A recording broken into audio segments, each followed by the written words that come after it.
so this is the core balance technique that I was telling you I was training with, and it's been really helpful for supporting my low back and some of the issues that I have.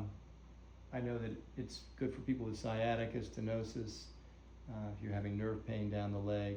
But the key thing is to begin to anchor the back of the ribs.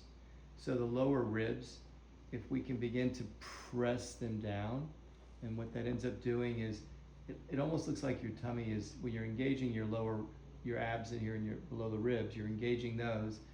Just feels good, it's supportive. It's not more than like maybe 10-20% contraction. You're not trying to do a crazy sit-up.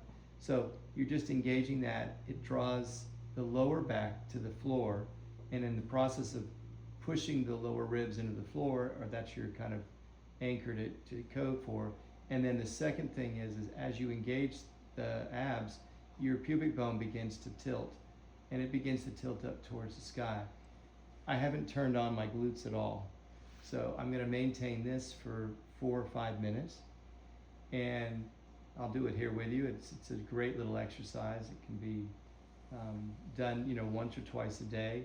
And I suspect that if you do it, get into it for a week, couple days, you may begin to feel some relief. But again, if you lose contact with the lower ribs on the back side, pressing against the floor, then you need to reestablish that.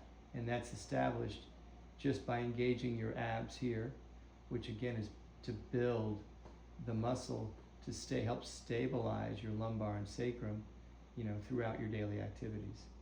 So once you begin to reestablish that here, you'll then be able to maybe take it into your walking, take it into sitting in a chair, getting up.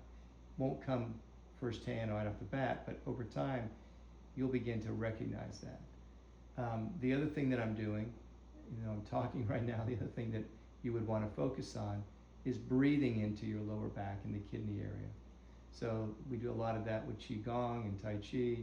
You're creating this kind of supportive, visualized belt, so to speak, a belt around the waist. So you know that really well. So go ahead and breathe into the lower back while you're also in this position. And let's just take a few breaths here.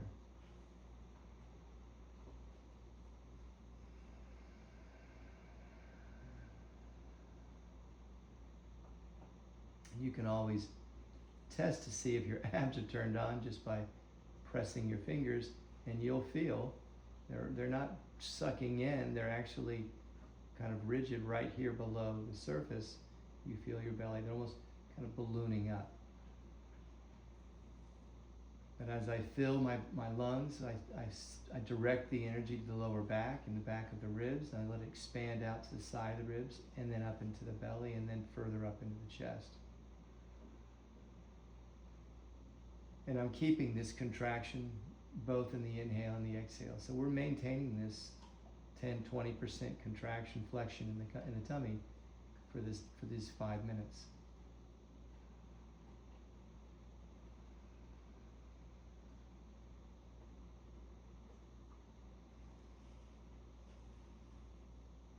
Maybe it can become a nice kind of meditative practice. And you can send healing light and love to your lower back.